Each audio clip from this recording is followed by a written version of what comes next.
at a place called Nova Scotia, or Northeast Point, on the island of St. Paul.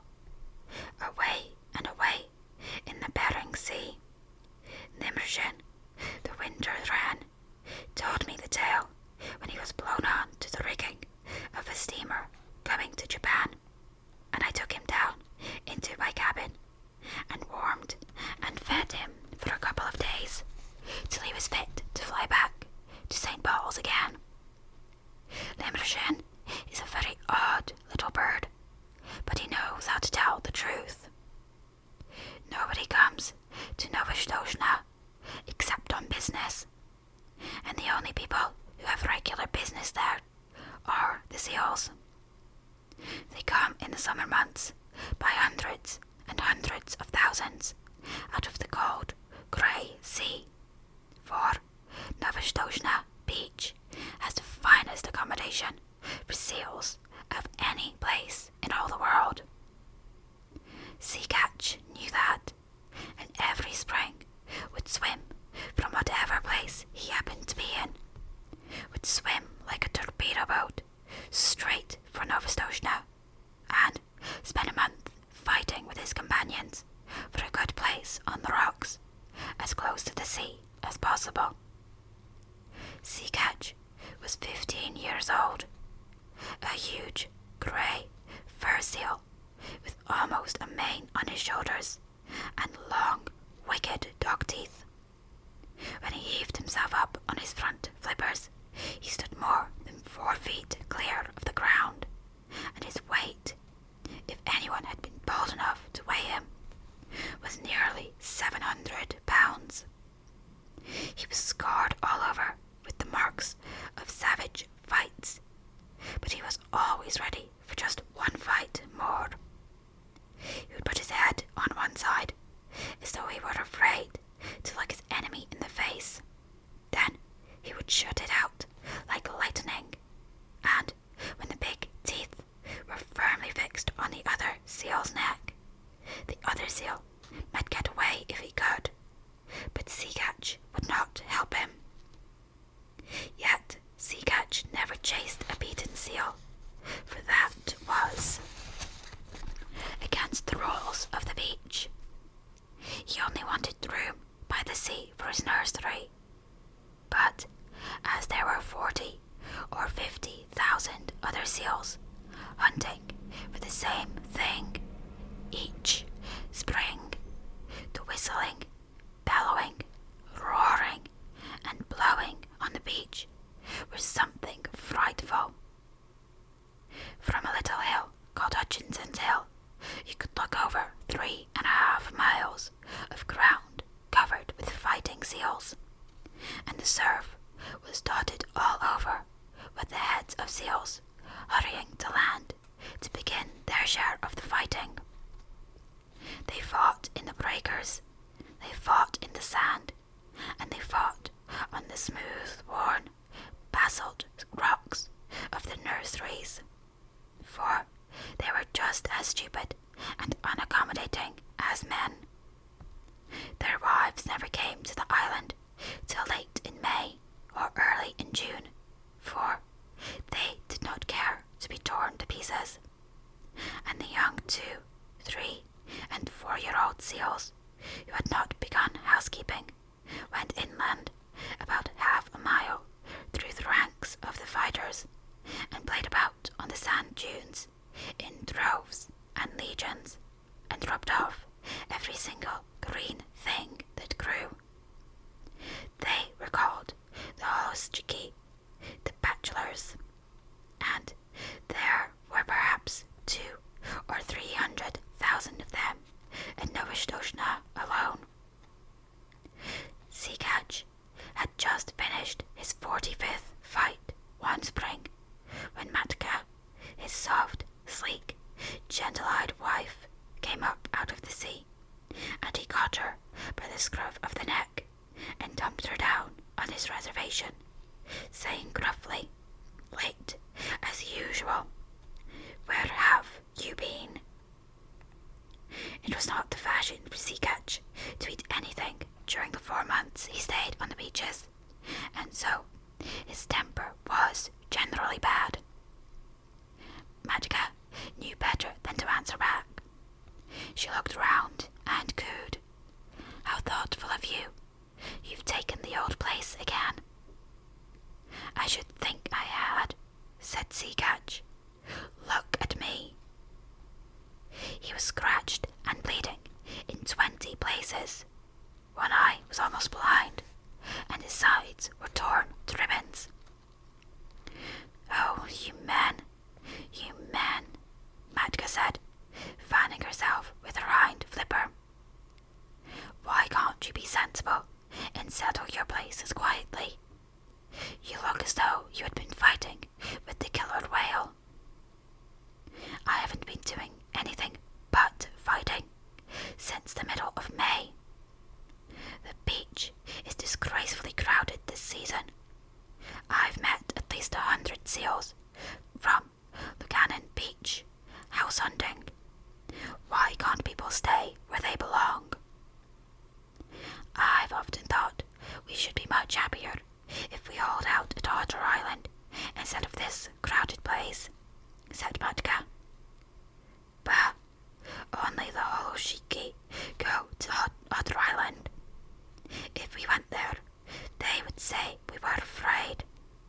We must preserve appearances, my dear." Sea Catch sunk his head proudly between his fat shoulders and pretended to go to sleep for a few minutes, but all the time he was keeping a sharp lookout for a fight. Now that all the seals and their wives were on the land, you could hear their clamour miles out to sea above the loudest gales. At their lowest counting, there were over 1,000,000 seals on the beach. Old seals, mother seals, tiny babies, and Holoshiki fighting, scuffling, bleeding, crawling, and playing together, going down to the sea and coming up from it in gangs and regiments, lying over every foot of the ground as far as the eye could reach, and skirmishing about in brigades through the fog. It is nearly always foggy at Novastoshnah, except when the sun comes out and makes everything look all pearly and rainbow-coloured for a little while. Kotick, Matka's baby, was born in the middle of that confusion, and he was all head and shoulders, with pale, watery blue eyes, as tiny seals must be. But there was something about his coat that made his mother look at him very closely. "Sea Catch," she said at last, "our baby's going to be white." "Empty clamshells and dry seaweed," snorted Sea Catch.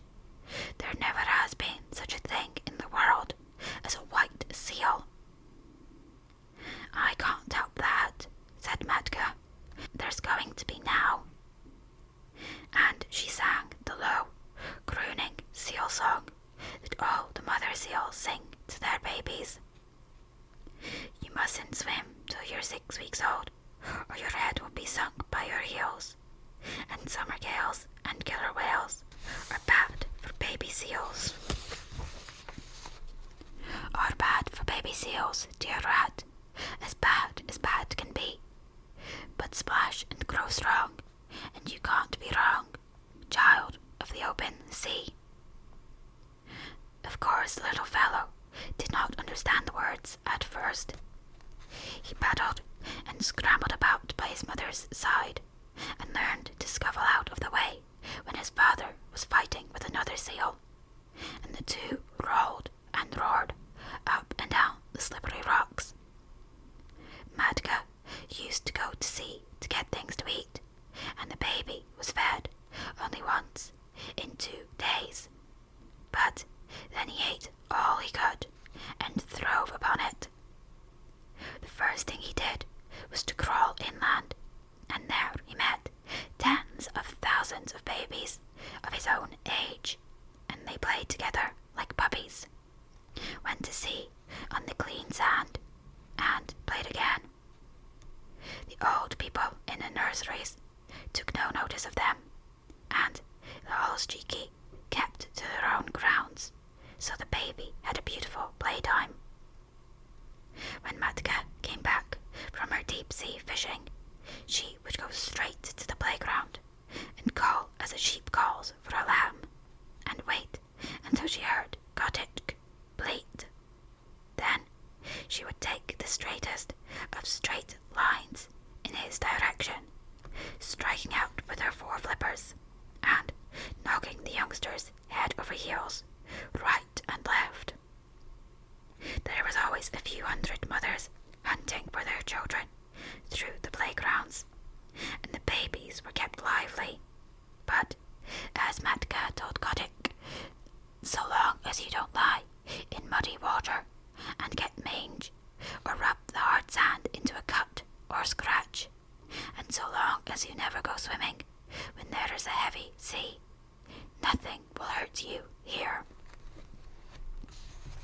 Little seals can no more swim than little children, but they are unhappy till they learn. The first time that Kotick went down to the sea, a wave carried him out beyond his depth, and his big head sank, and his little hind flippers flew up exactly as his mother had told him in the song. And if the next wave had not thrown him back again, he would have drowned.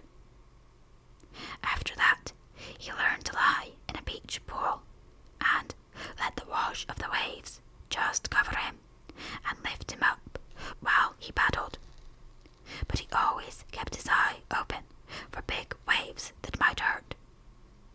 He was 2 weeks learning to use his flippers, and all that while he floundered in and out of the water, and coughed and grunted, and crawled up the beach, and took cat naps on the sand, and went back again, until, at last, he found that he truly belonged to the water.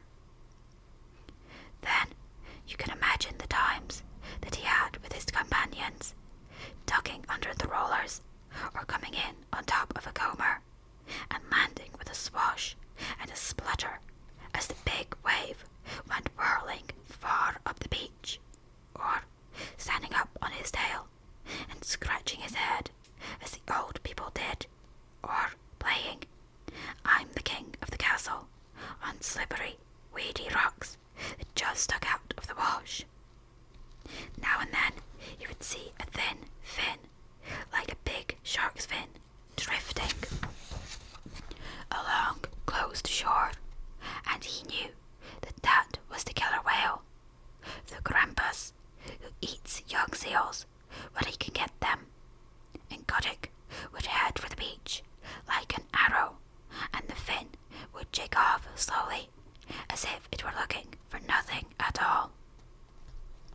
Late in October, the seals began to leave St. Paul's for the deep sea, by families and tribes, and there was no more fighting over the nurseries, and the Holsteiki played anywhere they liked. "Next year," said Matka to Kotick, "you will be a Holsteiki, but this year you must learn how to catch fish." They set out together across the Pacific, and Matka showed Kotick how to sleep on his back, with his flippers tucked down by his side, and his little nose just out of the water. No cradle is so comfortable as the long, rocking swell of the Pacific. When Kotick felt his skin tingle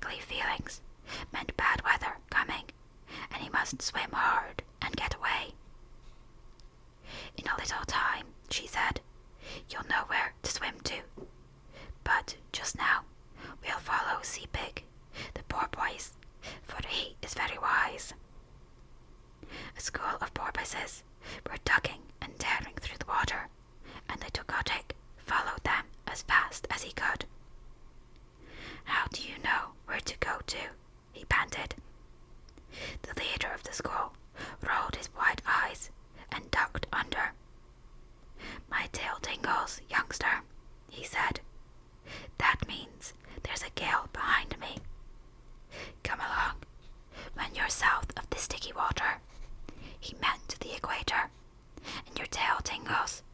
That means there's a gale in front of you, and you must head north. Come along, the water feels bad here. This was one of the very many things that Kotick learned, and he was always learning. Matka taught him to follow the cod and the halibut along the undersea banks and wrench the rockling out of his hole among the weeds, and to skirt the wrecks lying 100 fathoms below water and dart like a rifle bullet in at one porthole and out at another as the fishes ran. How to dance on the top of the waves when the lightning was racing all over the sky, and wave his flippers politely to the stumpy-tailed albatross and the man-of-war hawk as they went down the wind. How to jump 3 or 4 feet clear of the water like a dolphin, flippers close to the side and tail curved, to leave the flying fish alone because they are all bony, and take the shoulder piece out of a cod at full speed, 10 fathoms deep, and never to stop and look at a boat or a ship, but particularly a rowboat.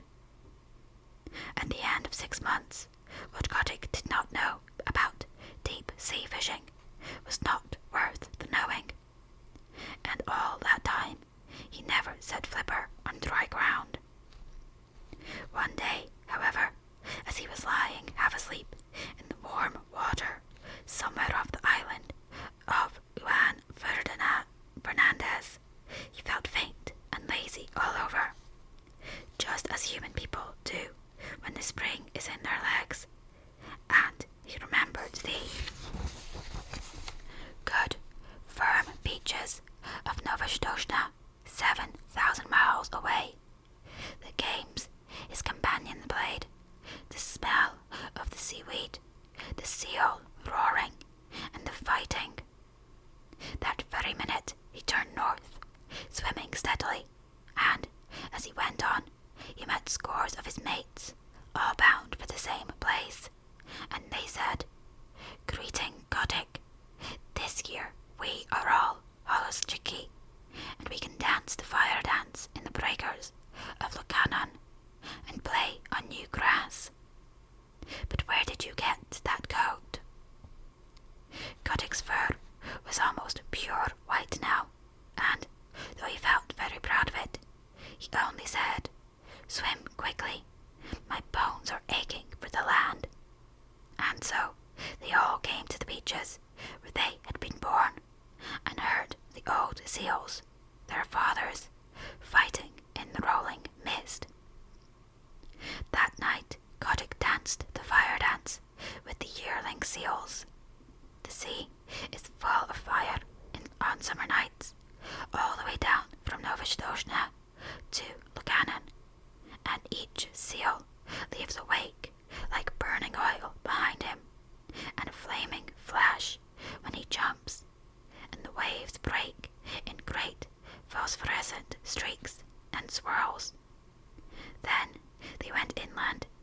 since I was born. Perhaps it is old Zaharov's ghost. He was lost last year in the big gale. I am not going near him, said Patalaman. He's unlucky. Do you really think he is old Zaharov? Come back. I owe him for some gull's eggs. Don't look at him, said Carrick. Head off that drove of 4-year-olds. The men ought to skin 200 today. But it's the beginning of the season, and they are new to the work. 100 will do. Quick. Patalaman rattled a pair of seals' shoulder bones in front of a herd of Oloshtiki, and they stopped dead, puffing and blowing. Then he stopped near, and the seals began to move, and Carrick headed them inland, and they never tried to get back to their companions. Hundreds and hundreds of thousands of seals watched them being driven, but they went on playing just the same. Kotick was the only one who asked questions, and none of his companions could tell him anything, except that the men always drove seals in that way for 6 weeks or 2 months of every year. I am going to follow, he said, and his eyes nearly popped out of his head as he shuffled along in the wake of the herd. The white seal is coming after us, cried Patalaman. That's the first time a seal has ever come to the killing grounds alone. Hush, don't look behind you, said Carrick. It is Zaharov's ghost. I must speak to the priest about this. The distance to the killing grounds was only half a mile, but it took an hour to cover, because if the seals went too fast, Carrick knew that they would get heated, and then their fur would come off in patches when they were skinned. So they went on very slowly, past Sea Lion's Neck, past Webster's house, till they came to the salt house just beyond the sight of the seals on the beach. Kotick followed, panting and wondering. He thought that he was at the world's end, but the roar of the seal nurseries behind him sounded as loud as the roar of a train in a tunnel. Then Carrick sat down on the moss and pulled out a heavy pewter watch and let the drove cool off for 30 minutes. And Kotick could hear the fog dew dripping from the brim of his cap. Then 10 or 12 men, each with an iron-bound club, 3 or 4 feet long, came up, and Carrick pointed out 1 or 2 of the drove that were bitten by their companions, or were too hot, and the men kicked those aside with their heavy boots made of the skin of a walrus's throat. And then Carrick said, "Let go," and then the men clubbed the seals on the heads as fast as they could. 10 minutes later, little Kotick did not recognize his friends anymore, for their skins were ripped off from the nose to the hind flippers, whipped off and thrown down on the ground in a pile. That was enough for Kotick. He turned and galloped. A seal can gallop very swiftly for a short time. Back to the sea, his little new mustache bristling with horror. At Sea Lion's Neck, where the great sea lions sit on the edge of the surf, he flung himself flipper overhead into the cool water and rocked there, gasping miserably. "What's here?" said a sea lion gruffly, for, as a rule, the sea lions keep themselves to themselves. "Skugin oxgen skugnik." "I'm lonesome, very lonesome," said Kotick.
driven.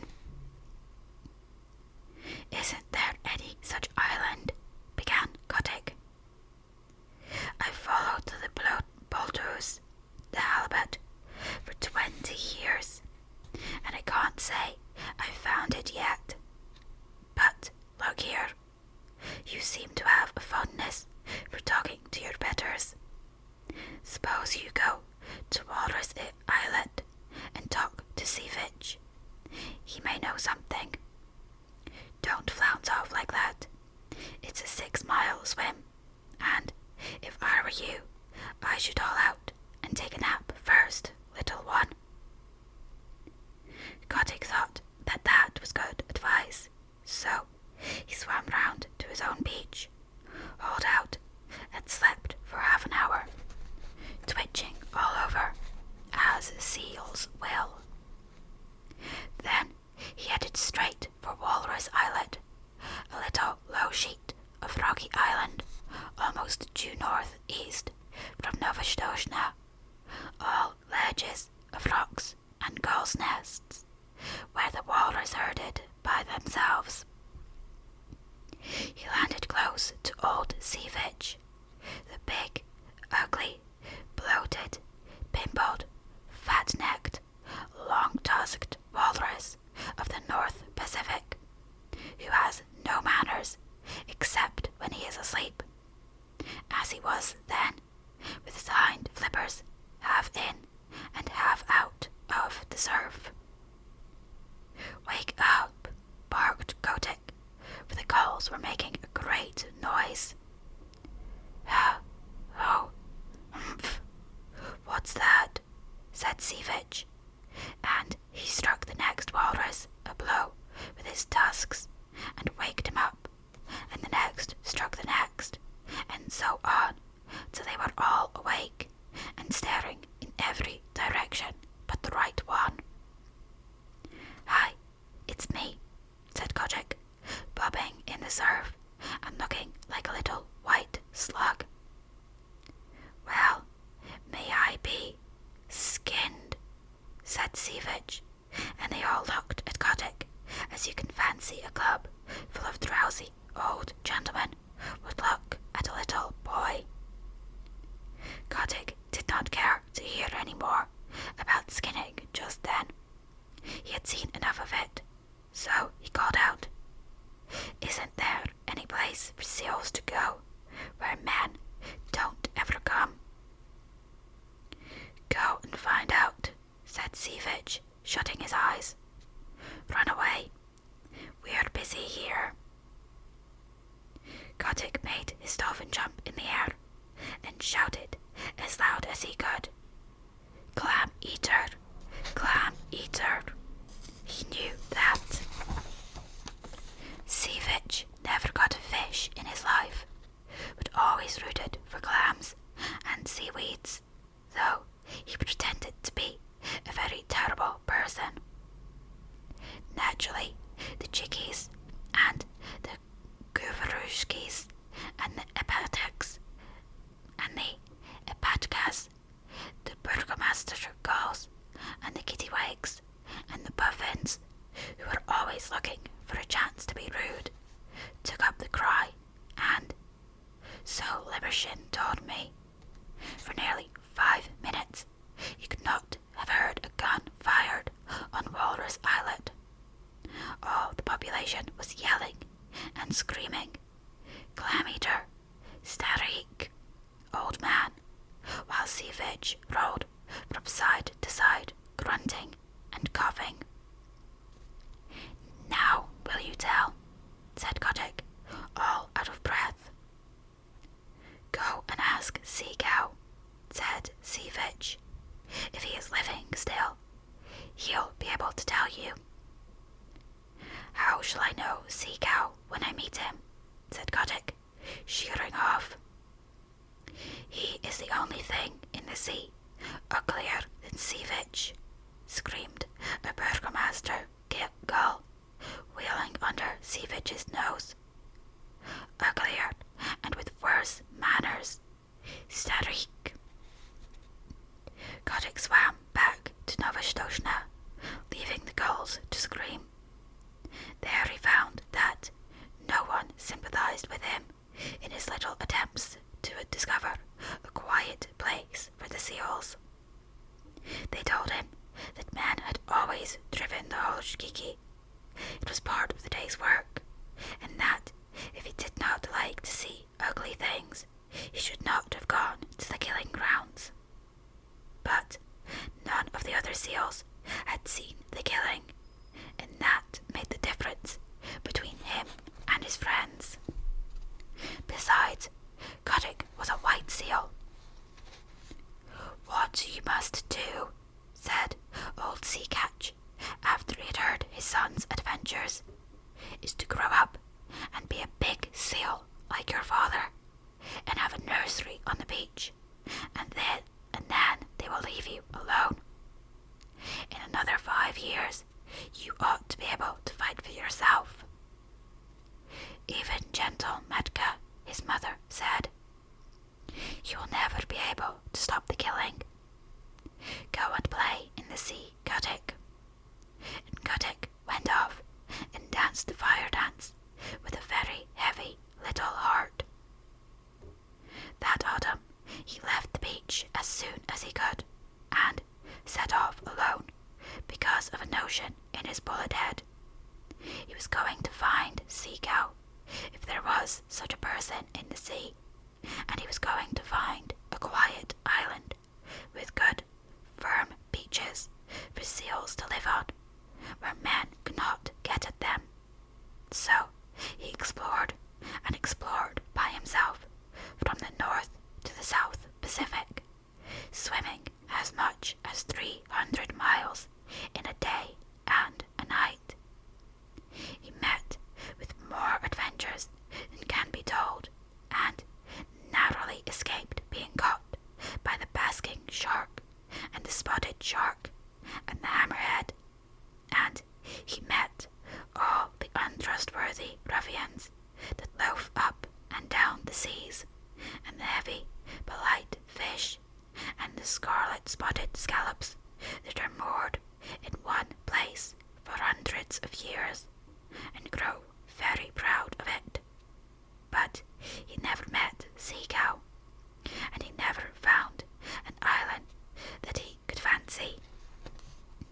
If the beach was good and hard, with a slope behind it for seals to play on, there was always the smoke of a whaler on the horizon, blowing down the blubber, and Kotick knew what that meant. Or else he could see that seals had once visited the island and had been killed off, and Kotick knew that where men had come once, they would come again. He packed up with an old stumpy-tailed albatross, who told him that Kerguelen Island was the very place for peace and quiet, and when Kotick went down there, he was all but smashed to pieces against some wicked black cliffs in a heavy sleet storm with lightning and thunder.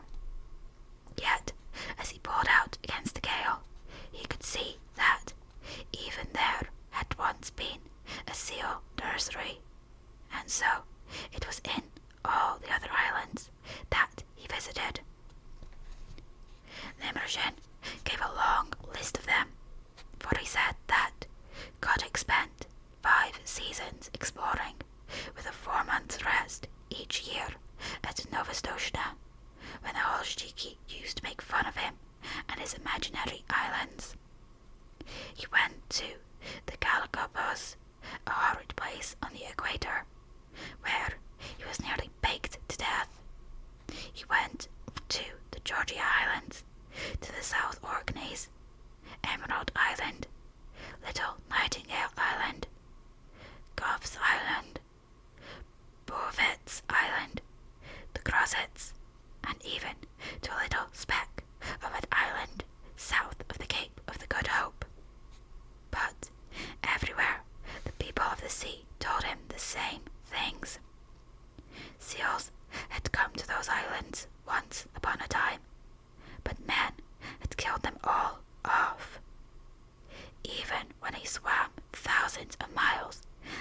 was dying, and Kotick caught fish for him and told him all his sorrows.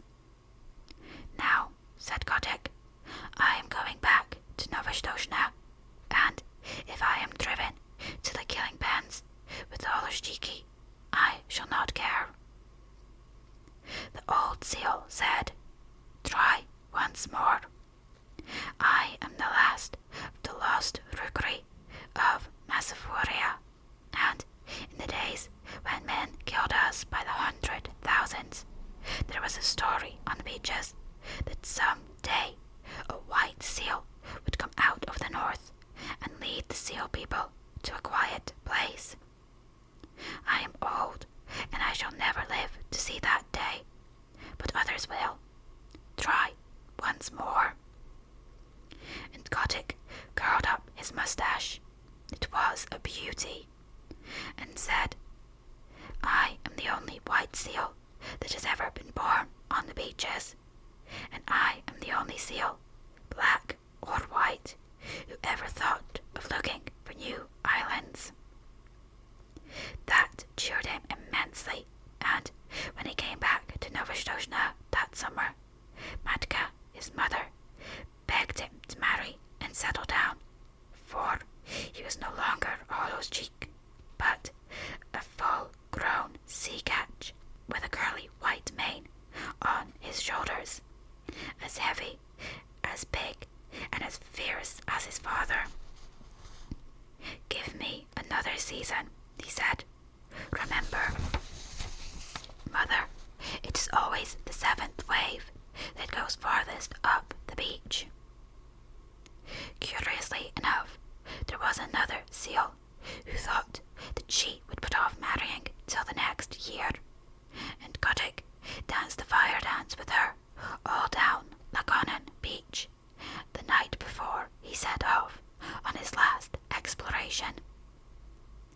This time he went westward because he had fallen on the trail of a great shoal of halibut, and he needed at least 100 pounds of fish a day to keep him in good condition. He chased them till he was tired, and then he curled himself up and went to sleep on the hollows of the groundswell that sets in to Cobber Island. He knew the coast perfectly well, so about midnight, when he felt himself gently bumped on a weed bed, he said, "Tide's running strong tonight," and, turning over underwater, opened his eyes slowly and stretched. Then he jumped like a cat, for he saw huge things nosing about in the shoal water and browsing on the heavy fringes of the weeds. "By the great combers of Magellan," he said beneath his moustache, "who in the deep sea are these people?" They were like no walrus, sea lion, seal, bear, whale, shark, fish, squid, or scallop that Kotick had ever seen before. They were between 20 and 30 feet long, and they had no hind flippers, but a shovel-like tail that looked as if it had been whittled out of wet leather. Their heads were the most foolish-looking things you ever saw, and they balanced on the ends of their tails in deep water when they weren't grazing, bowing solemnly to one another and waving their front flippers as a fat man waves his arm. "Ahem," said Kotick. "Good sport, gentlemen." The big things answered by bowing and waving their flippers like the frog footman. When they began feeding again, Kotick saw that their upper lip was split into 2 pieces that they could twitch apart about a foot and bring together again with a whole bushel of seaweed between the splits. They tucked the stuff into their mouths and jumped solemnly. Messy style of feeding, that,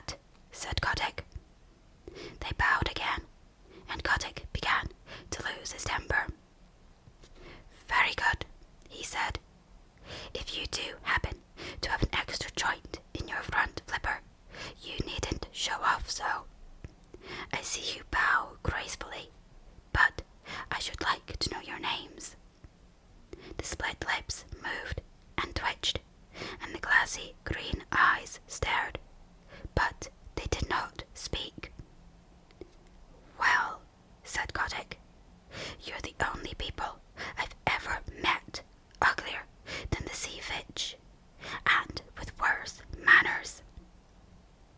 Then he remembered in a flash what the burgomaster Gull had screamed to him when he was a little yearling at Walrus Islet, and he tumbled backward into the water, for he knew that he had found Sea Cow at last.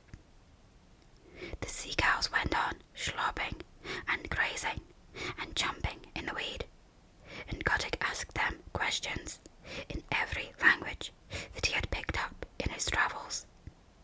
And the sea people talk nearly as many languages as human beings. But the sea cow did not answer, because sea cow cannot talk. He has only 6 bones in his neck, where he ought to have 7, and they say under the sea that prevents him from speaking, even to his companions. But, as you know, he has an extra joint in his fore flipper, and by waving it up and down and about, he makes a sort of clumsy telegraphic code. By daylight, Kotick's mane was standing on end, and his temper was gone where the dead crabs go.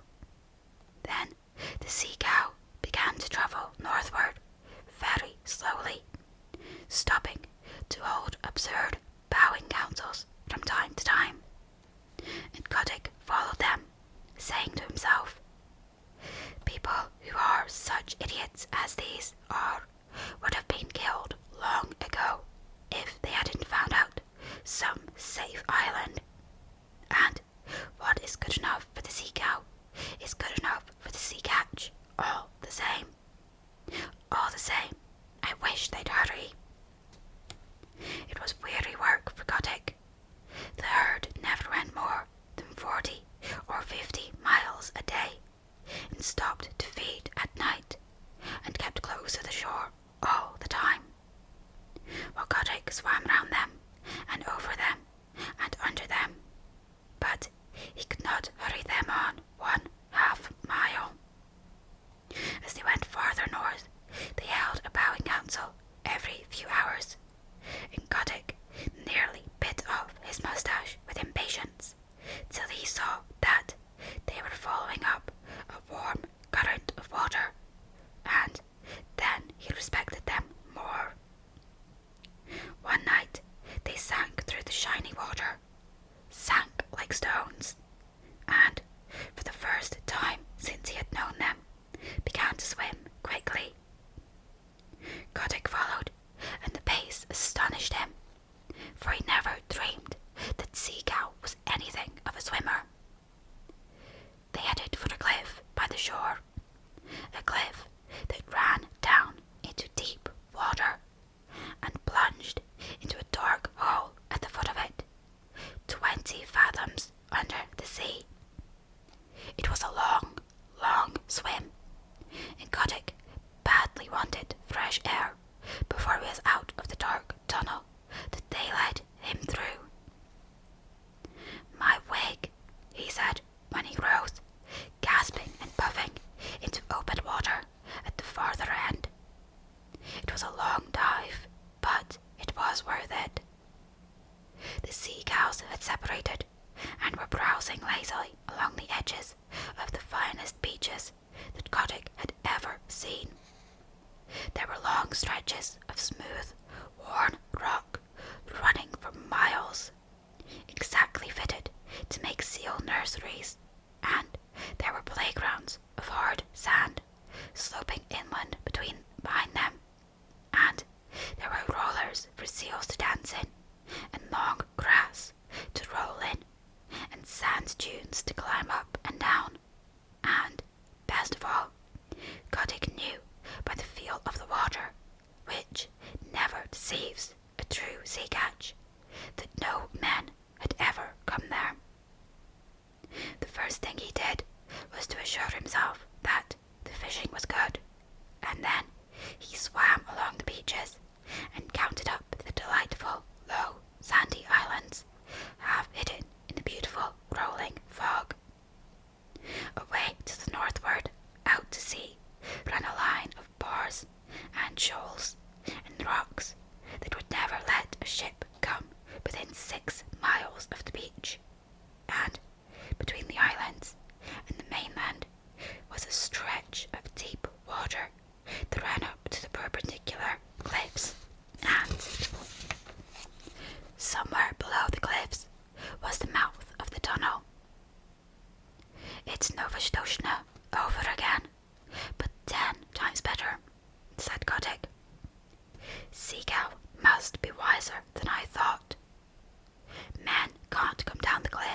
made sure of the mouth of the tunnel and raced through to the southward.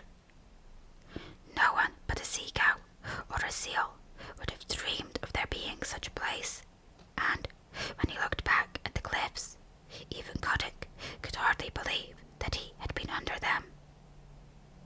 He was 6 days going home, though he was not swimming slowly, and he hauled out just above Sea Lion's neck. The first person he met was the seal who had been waiting for him, and she saw by the look in his eyes that he had found his island at last. But though all was cheeky, and Sea Catch, his father, and all the other seals laughed at him when he told them what he had discovered, and a young seal about his own age said, "This is all very well, Kotick, but you can't come from no one knows where and order us off like this. Remember, we've been fighting for our nurseries, and that's a thing you never did. You preferred prowling about in the sea." The other seals laughed at this, and the young seal began twisting his head from side to side. He had just married that year and was making a great fuss about it. "I've no nursery to fight for," said Kotick. "I want only to show you all a place where you will be safe. What's the use of fighting?" "Oh, if you're trying to back out, of course, I've no more to say," said the young seal with an ugly chuckle. "Will you come with me if I win?" said Kotick, and a green light came into his eyes, for he was very angry at having to fight at all. "Very good," said the young seal carelessly. "If you win, I'll come." He had no time to change his mind, for Kotick's head darted out, and his teeth sank into the blubber of the young seal's neck. Then he threw himself back on his haunches and hauled his enemy down the beach, shook him, and knocked him over. Then Kotick roared to the seals, "I've done my best for you these 5 seasons past. I've found you the island where you'll be safe, but unless your heads are dragged off your silly necks, you won't believe. I'm going to teach you now. Look out for yourselves." Limmershin told me that never in his life, and Limmershin sees 10,000 big seals fighting every year. Never in all his little life did he see anything like Kotick's charge into the nurseries. He flung himself at the biggest sea catch he could find, caught him by the throat, choked him, and bumped him, and banged him till he grunted for mercy, and then threw him aside and attacked the next. You see, Kotick had never fasted for 4 months, as the big seals did every year, and his deep sea swimming trips kept him in perfect condition, and, best of all, he had never fought before. His curly white mane stood up with rage, and his eyes flamed, and his big dog teeth glistened, and he was splendid to look at. Old Sea Catch, his father, saw him tearing past, hauling the grizzled old seals about as though they had been halibut, and upsetting the young bachelors in all directions. And Sea Catch gave one roar and shouted, "He may be a fool, but he is the best fighter on the beaches. Don't tackle your father, my son. He's with you." Kotick roared in answer, and old Sea Catch waddled in, his mustache on end, blowing like a locomotive, while Matic and the seal that was going to marry Kotick cowered down and admired their menfolk. It was a gorgeous fight, for the two fought as long as there was a seal that dared lift up his head, and then they paraded grandly up and down the beach, side by side, bellowing.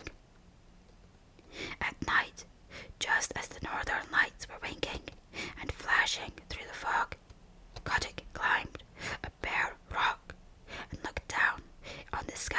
nurseries and the torn and bleeding seals. "Now," he said, "I've taught you your lesson." "My wig," said old Sea Catch, busting himself up stiffly, for he was fearfully mauled. The killer whale himself could not have cut them up worse. "Son, I'm proud of you, and what's more, I'll come with you to your island, if there is such a place. Here you, fat pigs of the sea, who comes with me to the sea cow's tunnel? Answer, or I shall teach you again," roared Kotick. There was a murmur like the ripple of the tide all up and down the beaches.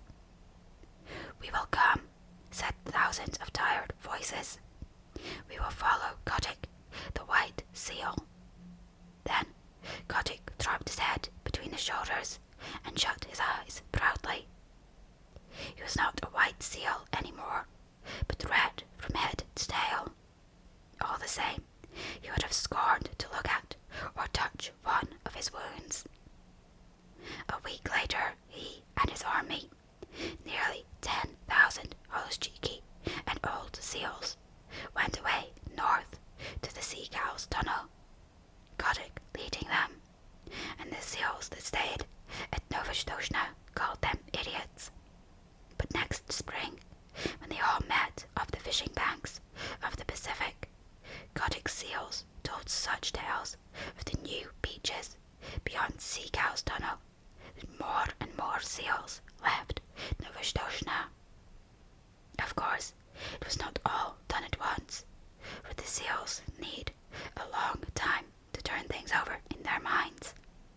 But year by year, more seals went away from Novastoshnah and Lukannon and the other nurseries to the quiet, sheltered beaches where Kotick sits all the summer through, getting bigger and fatter and stronger each year, while hollows-cheeky play round him in that sea where no man comes. Lukannon. This is the great deep sea song that all the St. Paul seals sing when they are heading back to their beaches in the summer. It is a sort of very sad seal national anthem. I met my mates in the morning, and oh, but I am old, where roaring on the ledges the summer ground swell rolled. I heard them lift the chorus that drowned the breaker's song, the beaches of Lukannon, 2,000,000 voices strong. The song of pleasant stations beside the salt lagoons, the song of blowing squadrons that shuffled down the tunes, the song of midnight dances that churned the sea to flame, the beaches of Lukannon before the sealers came. I met my mates in the morning, I'll never meet them more. They came and went in legions that darkened all the shore, and through the foam-flecked offing, as far as voice could reach, we held the landing parties, and we sang them up the beach. The beaches of Lukannon, the winter wheat so dull, the dripping crinkled legions, and the sea frog drenching all. The platforms of our playground, all shining smooth and worn. The beaches of Lukannon, the home where we were born. I meet my mates in the morning, a broken, scattered band. Men shoot us in the water, and club us on the land.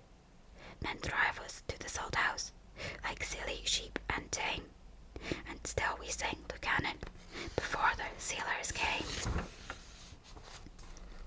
Wheel down to southward, Ogurushuka go, and tell the deep sea viceroys the story of our woe. Ere empty at the shark's egg, the tempest flings ashore. The beaches of Lukannon shall know their sons no more.